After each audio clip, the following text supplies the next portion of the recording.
Hello everyone. कल तक हमने देख लिया था जो भी यूरोपियन कंट्रीज इंडिया में आई थी सभी के बारे में देख लिया था। अब हम देखेंगे 1757 से 1857 तक ब्रिटिशर्स को रूल करते हुए हो गए थे 100 इयर्स।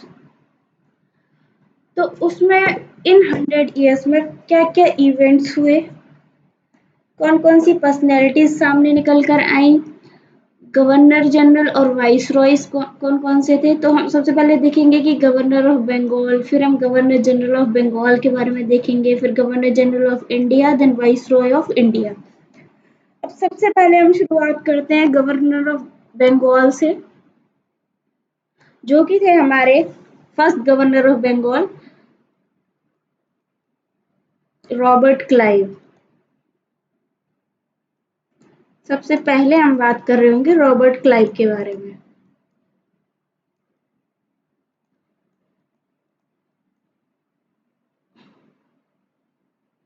अब हम देख रहे होंगे सबसे पहले तो ये पहले और लास्ट गवर्नर बने बंगाल के। ये इंडिया में आए थे 1754 में as the agent of company, और इन्होंने 1757 में battle of Plassey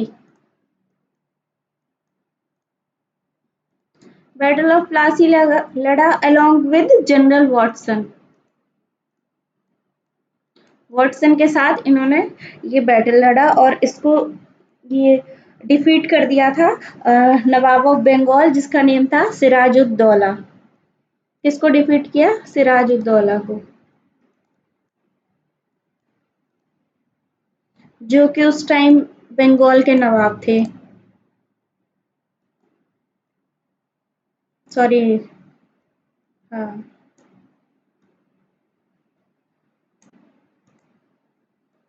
Nawab of Bengal. फिर हम देख रहे होंगे कि रॉबर्ट क्लाइव को बोला जाता है किंग मेकर ऑफ बंगाल।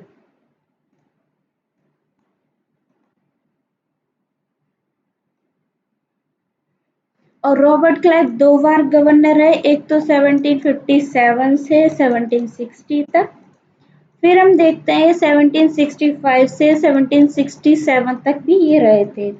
अब मेजर बैटल्स देख लेते हैं कौन कौन से बैटल्स थे इनके टाइम पे।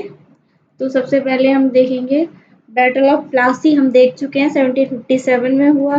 फिर हम देखेंगे बैटल ऑफ बेदरा, जो कि हमने कल के लेक्चर में भी देखा था, जिसमें इन्होंने क्या किया था, डच को डिफीट कर दिया था। कब हुआ था? 1759 में। तो उस टाइम जो थे गवर्नर वो थे रॉबर्ट क्लाइव। फिर हम देख रहे होंगे एक चौथा बैटल, थर्ड बैटल रहेगा इनका, बैटल ऑफ वॉन्डिवॉश, जिसमें इन्होंने फ्रेंच को डिफीट किया था। तो इस टाइम भी गवर्नर कौन थे? क्लाइव ही थे। फ्रेंच को डिफीट कर दिया था और ट्रीटी ऑफ पेरिस साइन हुई थी। फिर हम फोर्थ इनका जो बैटल था वो था फर्स्ट एंग्लो मैसूर वॉर। जब फर्स्ट एंग्लो मैसूर वॉर हुआ तब भी जो हमारे गवर्नर थे वो रॉबर्ट क्लाइव ही थे, हैदर अली की फोर्सेस के बीच में, और इधर से थे हमारे रॉबर्ट क्लाइव। फिर एक इम्पॉर्टेंट इवेंट हम बात करते हैं 1765 में। 1765 में ये ट्रीटी ऑफ इलाहाबाद साइन करवाते हैं। किससे? मुगल किंग शाह आलम टू से। ये तब साइन करवाई जाती है जब बैटल ऑफ बक्सर में ये जो तीन लोगों की अलायंस थी, एक तो बंगाल के नवाब, अवध के नवाब और शाह आलम टू, ये लोग हार जाते हैं, ब्रिटिशर्स जीत जाते हैं। और फिर क्या करता है ये, डायरगी का कंसेप्ट ले आता है।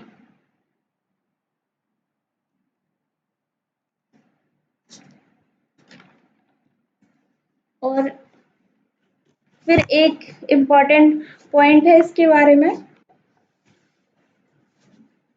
इसके ही राइम में 1770 में, यहाँ लिख देती हूँ मैं, 1770 में क्या हुआ था? पहली बैंक बनी, फर्स्ट बैंक, जिसका नेम था bank of Hindustan. Bank of Hindustan. जिस टाइम बैंक ऑफ हिंदुस्तान बनी तब भी गवर्नर रॉबर्ट क्लाइव ही था। ये किसने बनाई? अलेक्जेंडर एंड कंपनी ने। कहाँ पर बनी थी? कैलकाटा में। और फिर क्या होता है, ये 1770 में ही इंग्लैंड चला जाता है और 1772 में कर लेता है वहां पे जाके सुसाइड। अब हम देख रहे होंगे जो गवर्नर ऑफ बंगाल थे, अब पोस्ट आ जाती है हमारे पास, नई पोस्ट आ जाती है जो कि होती है गवर्नर जनरल ऑफ बंगाल की। गवर्नर ऑफ बंगाल को बना दिया जाता है अब governor general of Bengal. Governor general of Bengal. Governor general of Bengal तो सबसे पहले जो बने थे वो थे first governor general of Bengal. He was Warren Hastings. ये रहते हैं 1772 से 1785 तक। किससे गवर्नर ऑफ बंगाल को गवर्नर जनरल ऑफ बंगाल बनाया गया? किस एक्ट से? ये क्वेश्चन है। फिर हम बात कर रहे हैं रेगुलेटिंग एक्ट ऑफ 1773 के बारे में। ये पहला लॉ था। इसमें क्या हुआ था, वे जो कि रॉबर्ट क्लाइव ने डुअल गवर्नमेंट का कॉन्सेप्ट दिया था उसको एंड कर दिया था। Dual government ended. फिर 1774 में एक मेजर इवेंट होता है। उसमें क्या होता है कि सुप्रीम कोर्ट को सेटअप किया गया कैलकाटा में। कैलकाटा में सुप्रीम कोर्ट सेटअप करी गई।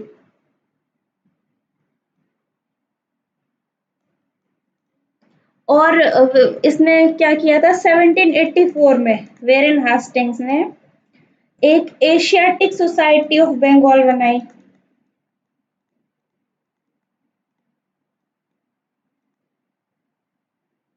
किसकी हेल्प से? विलियम जोन्स की हेल्प से।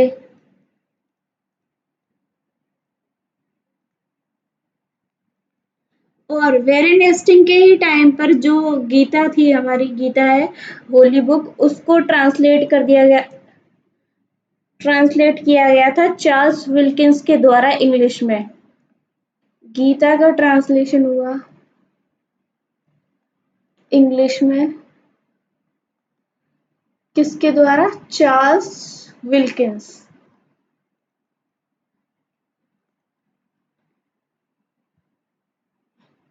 फिर 1784 में वेरेन हेस्टिंग लेकर आया था पिट्स इंडिया एक्ट।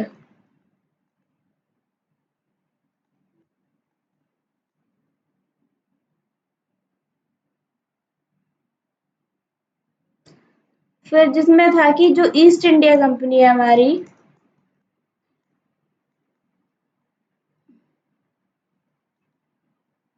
वो वर्क कर रही होगी ब्रिटिश गवर्नमेंट के अंदर।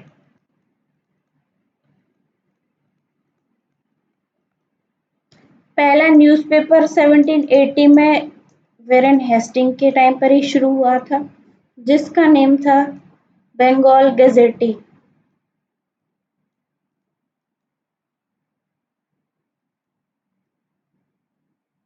किसने शुरुआत किया पहला न्यूज़पेपर? जेम्स हिक्की ने।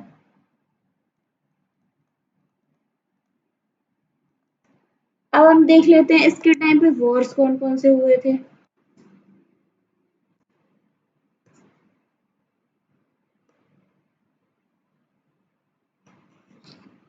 Just a second guys.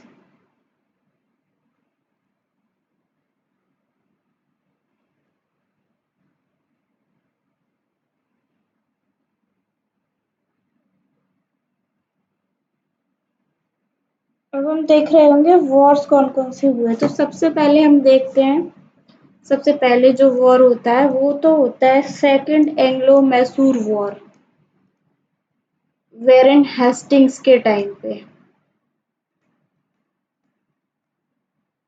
जिसमें क्या होता है ट्रीटी ऑफ मैंगलोर साइन होती है और ये इसका एरा था 1780 से 1784 तक। फिर हम देख रहे होते हैं दूसरा जो वॉर हुआ वो था फर्स्ट एंग्लो मराठा वॉर,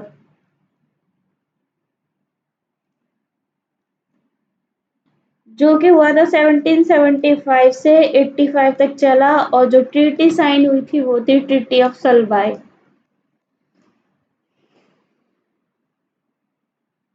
और इसके बनारस के किंग थे एक चैत सिंह, माना जाता है वो इसके फ्रेंड थे और ये पकड़ा गया था उनसे ब्राइब लेते हुए, वेरेन हेस्टिंग्स, जिससे क्या हो गया इसका इम्पीचमेंट हो गया। इम्पीचमेंट किसका? वेरेन हेस्टिंग्स का, इंग्लैंड में। फिर क्या होता है इंग्लैंड में 13 इयर्स के बाद आफ्टर 13 इयर्स इसको सभी चार्जेस से जो भी इस पे लगे थे उनसे फ्री कर दिया जाता है। So this was all about Warren Hastings.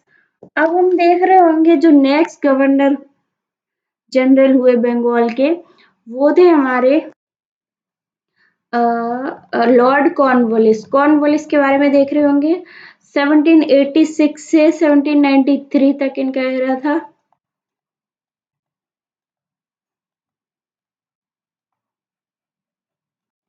1786 से 93 तक। अब सबसे पहले हम देखते हैं इनके बारे में।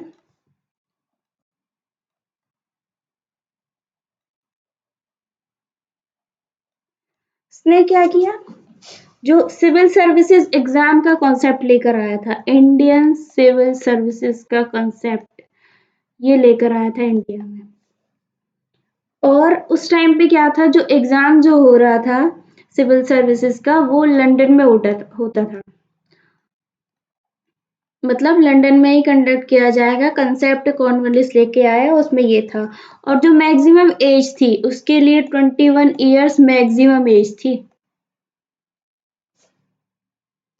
और जो पहले पर्सन बने इस एग्जाम को क्वालिफाई करने वाले वो थे हमारे सत्येंद्र नाथ टैगोर।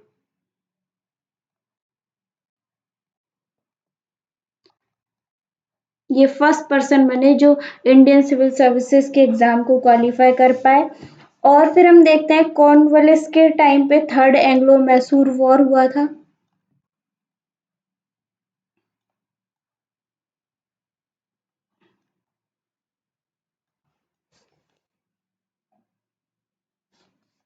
सेवनटीन 1793 में परमानेंट सेटलमेंट ऑफ बंगाल लेकर आया।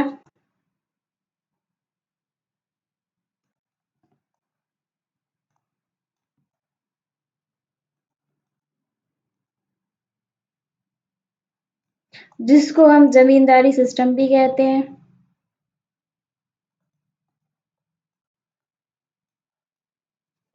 इसमें क्या हुआ था, जो टैक्स है वो तो कलेक्ट करेंगे किंग। जमींदारी सिस्टम में क्या होता था, जो टैक्स है वो कौन कलेक्ट करेगा? किंग्स। कितने? 11 इक्वल पार्ट्स में, जिसमें क्या होगा जो 10 पार्ट्स होंगे वो तो चले जाएंगे ब्रिटिशर्स के पास और जो एक पार्ट रह जाएगा वो रखेगा किंग।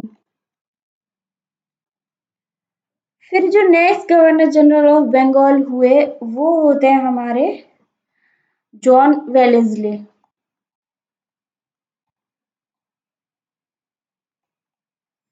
ये 1798 से 1805 तक रहते हैं।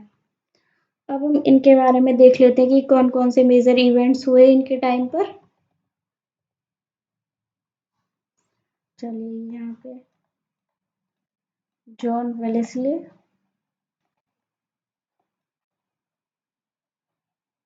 कब से कब तक थे? 1798 से 1805 तक। सबसे पहले 1798 में आए, सब्सिडरी अलायंस लेकर आए।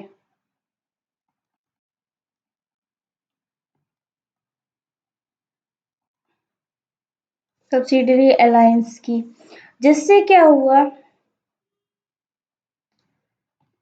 जो ब्रिटिश फोर्सेस इंडिया में एक्सपेंड होने लगी। और हम देख रहे थे इसमें क्या हो रहा था कि जो भी एक्सपेंस था फोर्सेस के लिए, वो किंग बियर कर रहे थे। और सबसे पहले मतलब इसमें ये था कि कोई भी जो भी मतलब किंग अगर इसको फॉलो अडॉप्ट कर लेता है तो जो आर्मी होगी वो ब्रिटिश आर्मी रखेगा वो किंग, ताकि वो उनको और राज्यों से प्रोटेक्ट कर पाए। और इसमें जो भी एक्सपेंस एक्सपेंसेस होंगे जो ब्रिटिश आर्मी के, वो किंग बियर करेगा। सबसे पहले इसको अडॉप्ट किया था निजाम ऑफ हैदराबाद ने।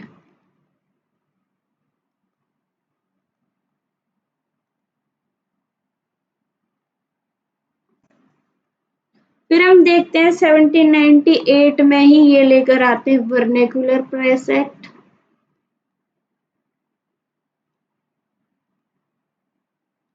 जिसमें इन्होंने क्या कर दी, प्रेस फ्रीडम पे लगा दी रिस्ट्रिक्शंस।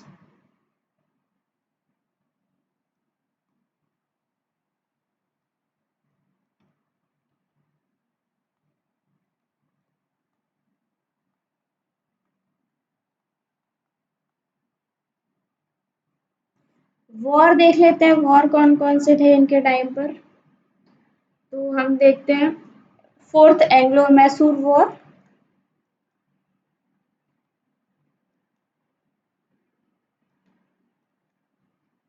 जिसमें 1799 में टीपू सुल्तान की डेथ हो गई थी और मैसूर एम्पायर कंप्लीटली इनके अंडर आ गया था। फिर हम देख रहे थे सेकंड एंग्लो मराठा वॉर, ये भी वेलेस्ली के टाइम पे हुआ था, जो कि 1803 से 1805 तक चला। अब 1805 के बाद जो नेक्स्ट गवर्नर जनरल बनते हैं वो होते हैं जॉर्ज बर्लो। इनके बारे में कुछ एक इम्पोर्टेंट पॉइंट्स हैं, ज़्यादा नहीं है।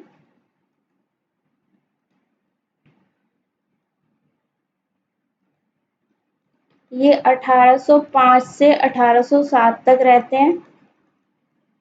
इनके टाइम पे क्या हुई थी, 1806 में फर्स्ट म्यूटिनी ऑफ सिपॉइज हुई। फर्स्ट म्यूटिनी ऑफ सिपॉइज कहाँ पर हुई थी, वेल्लोर तमिलनाडु में। रीजन क्या था उसका, ड्रेस कोड था।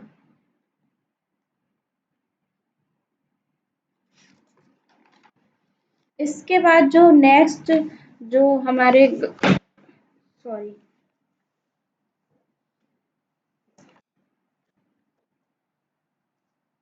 गवर्नर जनरल ऑफ बंगाल होते हैं, वो हम बात कर रहे होते हैं मिंटो के बारे में, लॉर्ड मिंटो।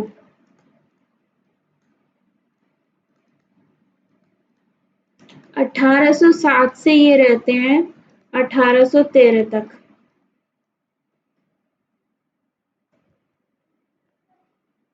इनके टाइम पे क्या क्या मेजर इवेंट्स होते हैं वो हम देख लेते हैं। मिंटो मिंटो वन कहेंगे इनको। तो सबसे पहले जो महाराजा रंजीत सिंह थे,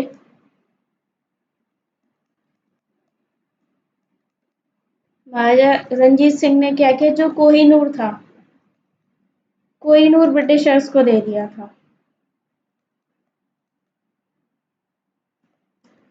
ट्रीटी साइन हुई महाराजा रंजीत सिंह और मिंटो के बीच में, जिसको हम कहते हैं ट्रीटी ऑफ अमृतसर।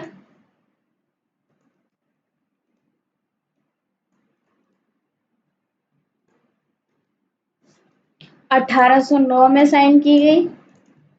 फिर देखते हैं एक मिनटों के टाइम पे चार्टर एक्ट आया, जो कि आता है 1813 में। चार्टर एक्ट में दो बातें इंपॉर्टेंट थी।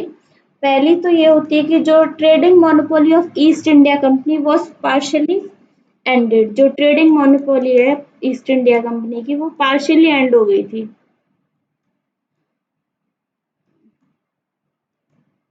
एक्सेप्ट टी और ओपीएम को छोड़कर, और चाइना के साथ ट्रेड के को छोड़कर बाकी सारी चीजों पे एंड हो गई थी।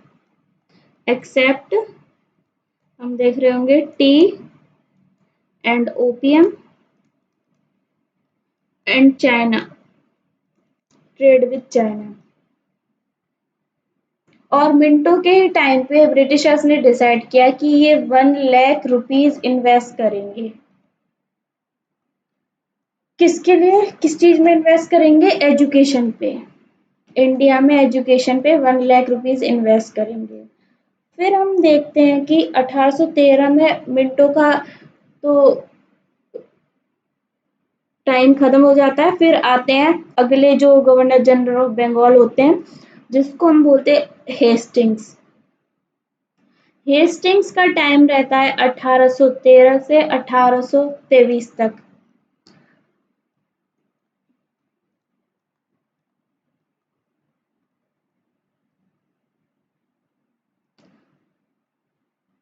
इनके टाइम पे जो वॉर हुई थी वो थी एंग्लो नेपाल वॉर, जो कि चलती है 1814 से 1816 तक।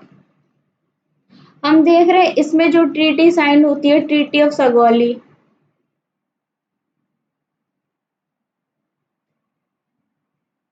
ट्रीटी ऑफ सगौली साइन हो गई थी। उसमें क्या होता है, 1816 में साइन हुई। जो वन थर्ड एरिया है नेपाल का, नेपाल का 1/3 एरिया, वो आ गया था ब्रिटिशर्स के अंडर।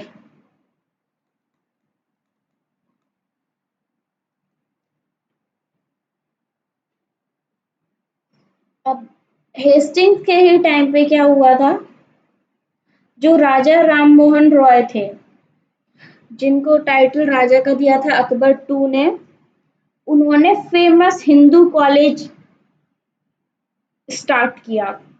राजा राम मोहन रॉय, इन्होंने क्या किया, कैलकाटा में with the help of David Hare की मदद से हिंदू कॉलेज स्टेब्लिश किया, स्टार्ट किया। फिर हम देखते हैं 1820 में। 1820 में जो फेमस रियोतवारी सिस्टम था, वो थॉमस मुनरो ने लेकर आए, थॉमस मुनरो। इसमें क्या होता था, जो कि टैक्स जो कलेक्ट ब्रिटिशर्स ही डायरेक्टली कलेक्ट करते थे। टैक्स कौन कलेक्ट कर रहा था? ब्रिटिशर्स। जमींदारी सिस्टम आया था कॉर्नवालिस के टाइम पे। उसमें क्या था, किंग टैक्स कलेक्ट कर रहे थे 11 इक्वल पार्ट्स में, 10 पार्ट ब्रिटिशर्स को दे रहे थे, एक पार्ट खुद रख रहे थे। इसमें क्या हो रहा है कि टैक्स को डायरेक्टली ब्रिटिशर्स ही कलेक्ट करेंगे। और उसमें क्या पॉलिसी थी, 50% टैक्स लगेगा अगर लैंड ड्राई है, ड्राई लैंड पे, और अगर इरिगेटेड लैंड है आपकी तो 60% टैक्स लगेगा।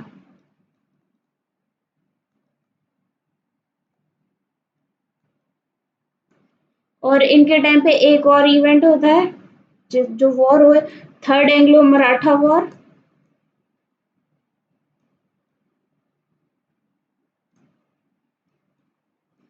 थर्ड एंग्लो मराठा वॉर में क्या होता है, बैटल ऑफ पिंडारी साइन होता है,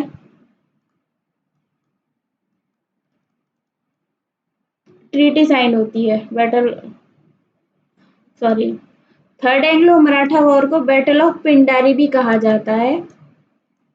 और इसके टाइम पे जो वॉइस रॉय थे वो थे हेस्टिंग्स। ये कब हुआ था, 1816 से 1819। विद दिस हेस्टिंग्स के साथ साथ जो गवर्नर जनरल ऑफ बंगाल की पोस्ट है वो भी एंड हो जाती है। अब गवर्नर जनरल ऑफ बंगाल नहीं रहे, अब वो बन जाते हैं गवर्नर जनरल ऑफ इंडिया। तो ये होता है 1833 में। 1833 में तो हेस्टिंग्स के बाद जो हमारे नेक्स्ट गवर्नर जनरल आते हैं वो होते हैं विलियम बेंटिक। विलियम बेंटिक आखिरी गवर्नर जनरल ऑफ बंगाल थे और first governor general of India थे। तो इसमें हमने हेस्टिंग्स को कवर कर लिया, मिंटो वन को कवर कर लिया, जॉर्ज बर्लो को कवर कर लिया, वेलेस्ले को कवर कर लिया, कॉर्नवालिस, हेस्टिंग्स और क्लाइव। ये सभी जो बंगाल के गवर्नर्स थे और गवर्नर जनरल्स थे उनको हम कवर कर चुके हैं। अगली वीडियो में हम कवर करेंगे गवर्नर जनरल ऑफ इंडिया को। फिर हम इसी तरीके से नेक्स्ट वीडियो में देख रहे होंगे कि कौन कौन से वाइसरॉय हुए।